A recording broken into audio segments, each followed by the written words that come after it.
굿모닝. 오늘은 사도행전 11장 1절에서 18절 말씀입니다. 같이 한 절씩 이렇게 기독하시겠습니다. 사도들과 유대에 있는 신도들이 이방 사람들도 하나님의 말씀을 받아들였다는 소식을 들었다.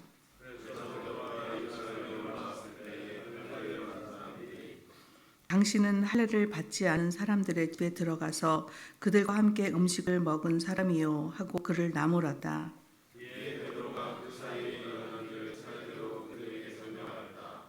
내가 요바성에서 기도를 하고 있었습니다. 그때 나는 황홀경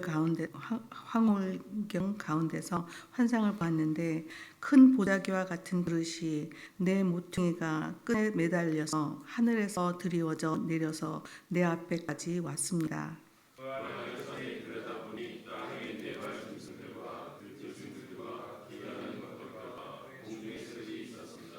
그리고 베드로야 일어나서 잡아먹어라 하는 음성이 내게 들려왔습니다.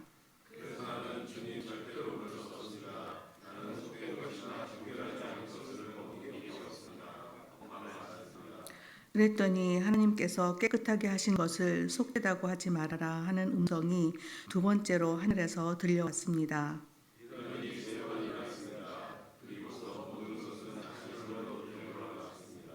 바로 그때에 사람들 셋이 묵고 있는 집에 도착하였는데 그들은 가이사랴에서 내게 보낸 사람들이었습니다.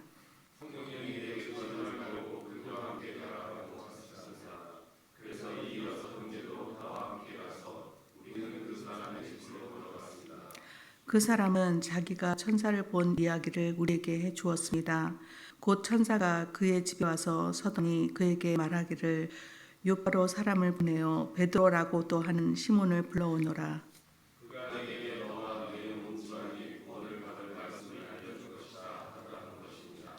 내가 말을 하기 시작하니 성령이 처음에 우리에게 내리시던 것과 같이 그들에게도 내리셨습니다.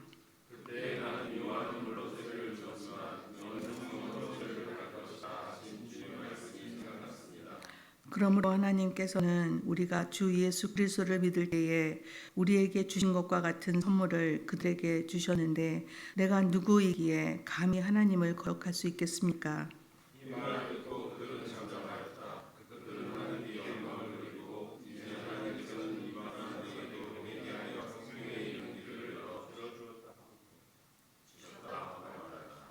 아멘. 아침에 찬양도 너무 은혜로웠고 또 우리 지연자매님 기도도 너무 정말 특별한 기도였던 것 같아요. 우리 늘지 못하는 이런 정말 시적인 감각을 좀 진짜 감동을 주는 기도였던 것 같습니다. 감사합니다.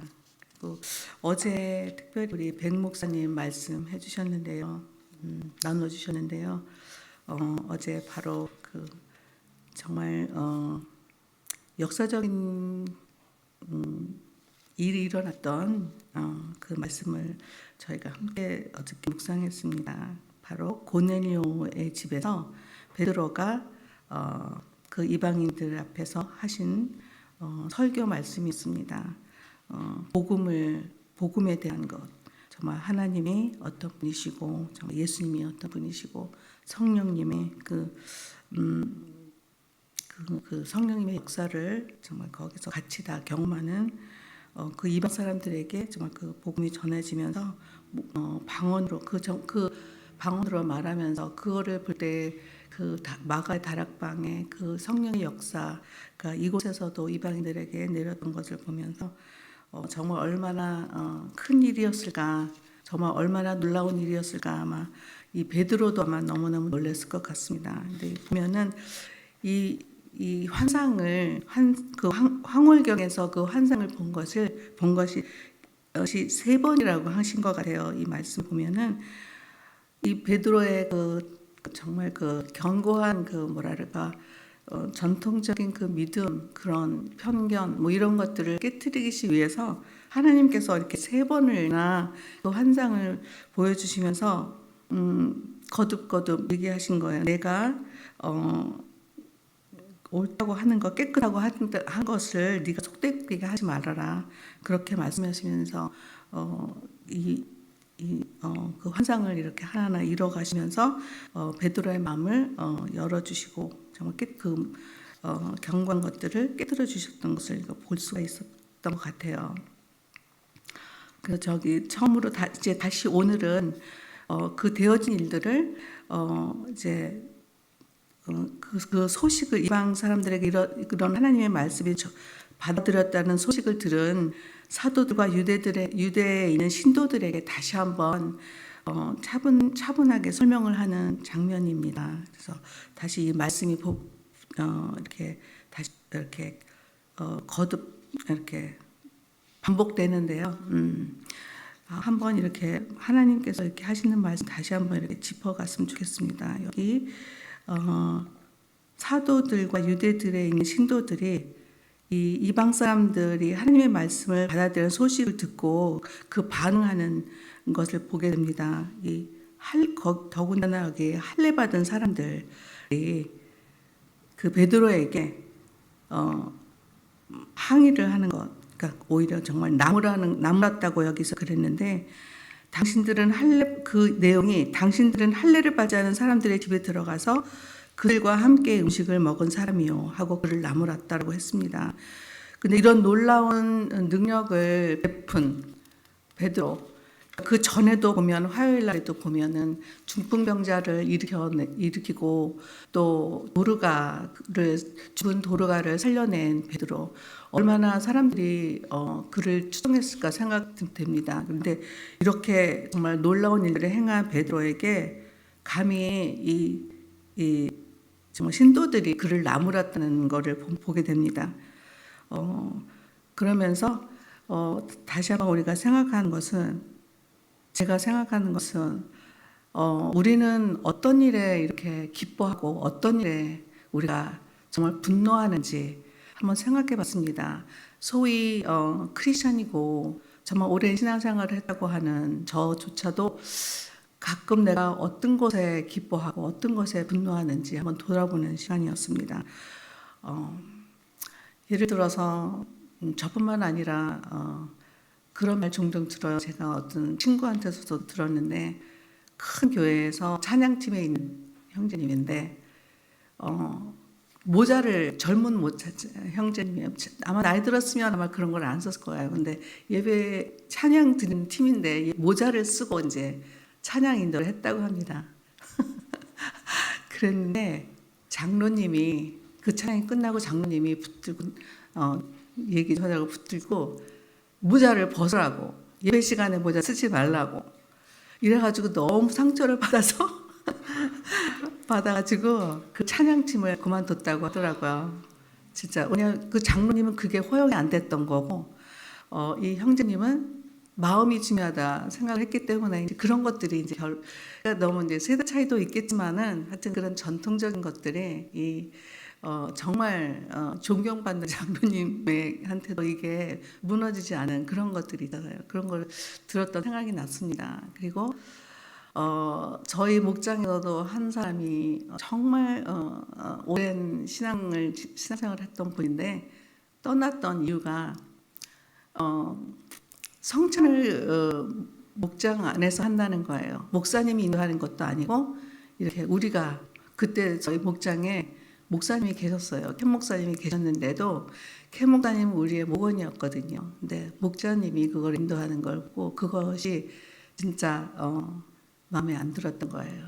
어떻게 이럴 수가. 또한 또 내일 또 무슨 일이 있나요? 우리 용한 집사님 또 말씀 들고 강단에 쓰지 않나요?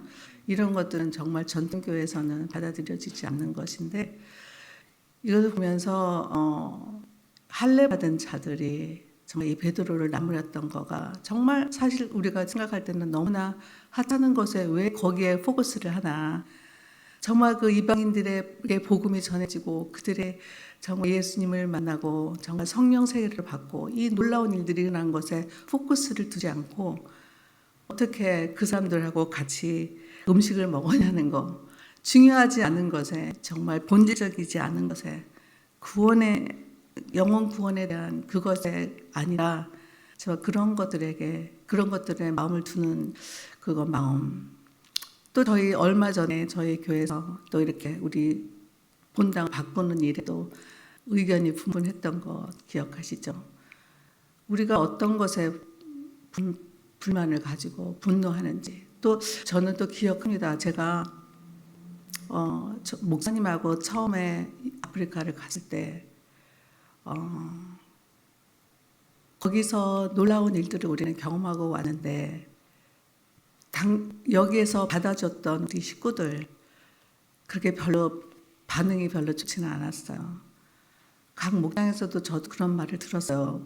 아니 왜 하필이면 아프리카 가서 그 많은 돈을 들이고 가서 거기서 그렇게 할까? 여기도 정말 우리가 리치아웃 해야 될 사람들이 많은데 그렇게 꼭 해야 되나? 그러면서 또 그 다음 해에 갔을 때는 또 우리가 이제 선교지뿐만이 아니라 또 이제 여행을 겸해서 갔기 때문에 그거를 가지고 이제 놀러 갔다 왔다 그러면서 그거를 너무 공격을 받아서 결국에 한 가정이 또 떠났습니다. 그곳에서 일어났던 정말 그 역사들을 우리가 포커스하지 않고 참 이렇게 사이드에 그런 정말 그런 것들에 분노하는 저부터도 그렇습니다.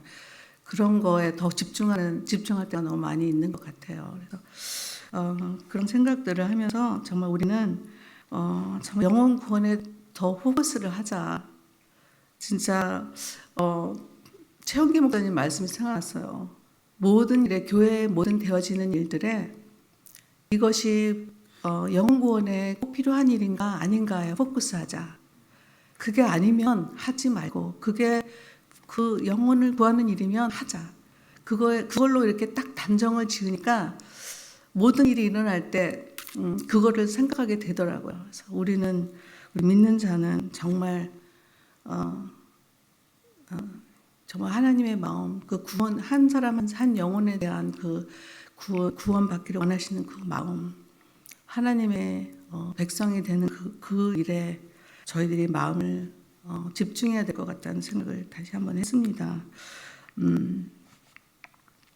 그러면서 제가 생각하기는 내가 한 사람의 영혼 구원을 받는 그 일에 걸림돌이 되지는 않는가.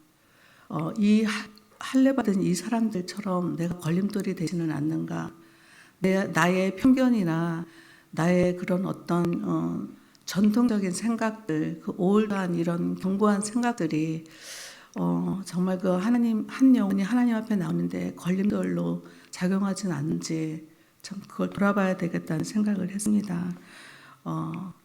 사실 바리새파인들이 얼마나 예배에 집중했고 말씀에 집중했던 사람인지 우리는 다 알고 있잖아요. 근데 그 사람들이 예수님을 십자가 못 박은 사람들이었고 정말 복음이 전해지는 것에 그것을 막는 역할을 했던 사람들인 것 같아요. 우리 또한 충분히 그럴 수 있는 바리새파인 같은 면이 있다고 저는 생각이 들었습니다.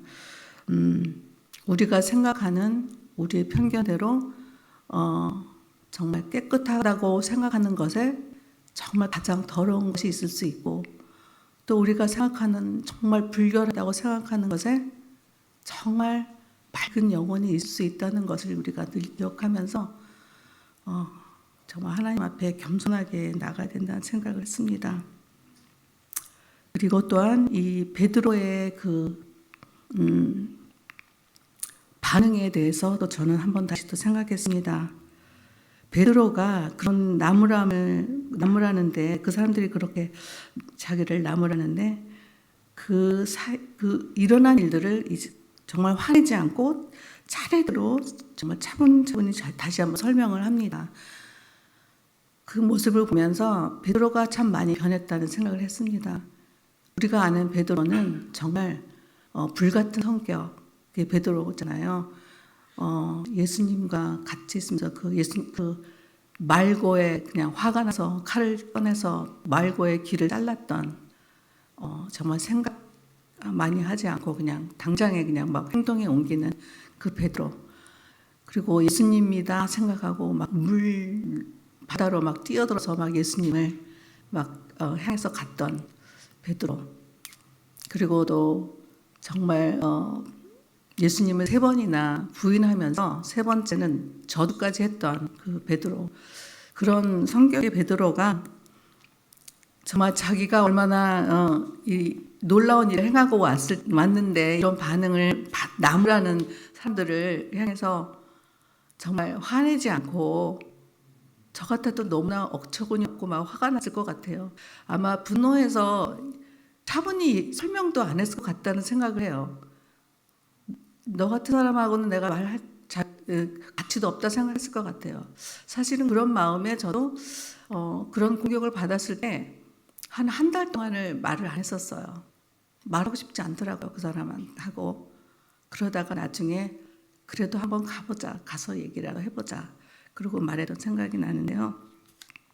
베드로가 이렇게 그 모든 일어난 일들을 차분차분하게 다 설명을 합니다. 그 결과로 우리는 이 끝에서 볼 수 있습니다. 맨 끝에 그들이 잠잠하였다. 그리고 하나님께 영광을 돌렸다.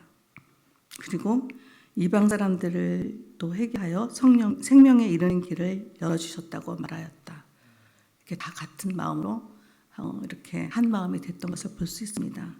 그래서 베드로의 그 반응을 보면서 우리 또한 교회 안에서, 공동체 안에서 어떤 일이 있더라도 우리가 정말 서로 존중해주고 서로 대화하고 설득하며 하나됨을 지키는 것이 참 중요하다는 생각을 했습니다. 그리고 또한 제가 또 말씀에 도전을 받았던 것은, 내가 누구이기에 감히 하나님을 거역할 수 있겠습니까? 라는 그 제목이었습니다. 사실 저는 아무것도 할 수 없는 존재입니다. 제가 무엇을 한다는 것은 정말 하나님이 그냥 허락해 주셨기 때문에 그냥 내가 그 자리에서 하는 것이라고 생각합니다.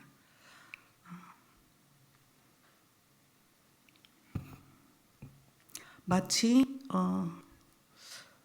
부모가 어린아이에게 교육을 시킨다고, 뭐 예를 들어서 뭐 추석에 뭐 아니면 설에 만두를 만들자, 뭐 그래서 뭐 조그만 아이를 데려다 놓고 만두를 만들게 하고 그것을 맛있다고 같이 이제 만들어 먹고, 그렇게 할 때 그 만두가 뭐 얼마나 잘 만들었겠습니까? 그렇지만 엄마는, 부모님은 너무 예쁘게 잘 만들었다, 너무 맛있다, 이렇게 하면서 같이 그것을 먹고 즐거워하면서 그거 만드는 과정에 부모님들은 어떻게 했을까요?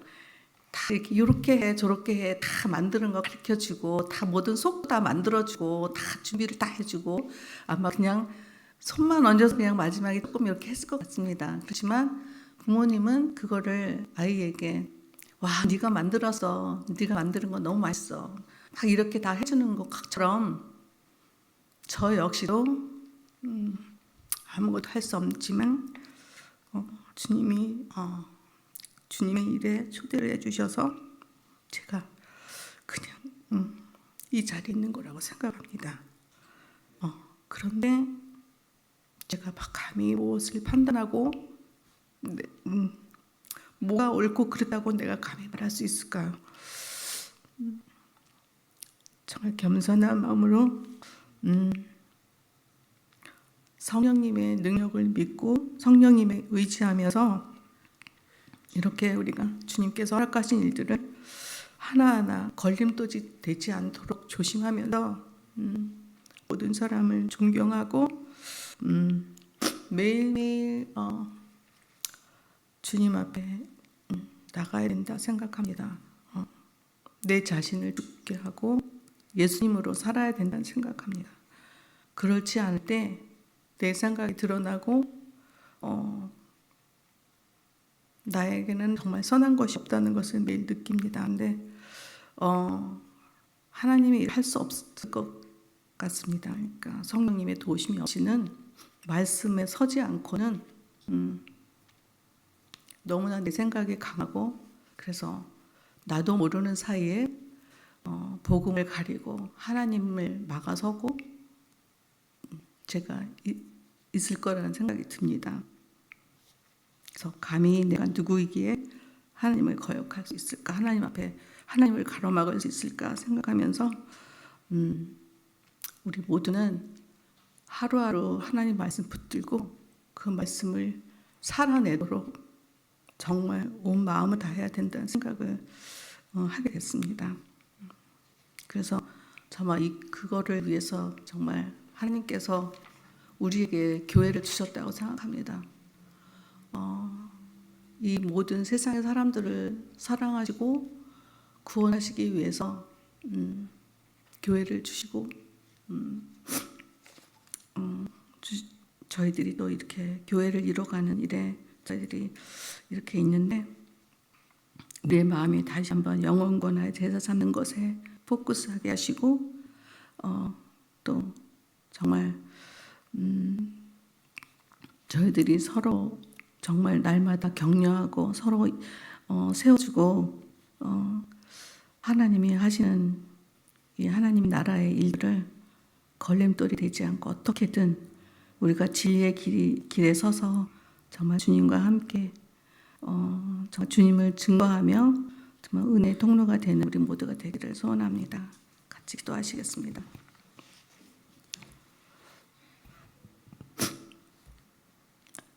주님께서 우리를 사랑하사 우리를 부르시고 세워주셨습니다. 우리가 성령의 능력으로 복음을 가로막기보다는 증거하는 삶을 살게 하여 주시기를 간절히 바라고 기도합니다. 그래서 정말 주님의 말씀을 살아내고 정말 그 주님의 나라가 우리 안에 임하게 하시고 세상에 나타내는 우리가 되게 주님 도와주시옵소서. 예수님의 이름으로 감사하며 기도합니다. 아멘.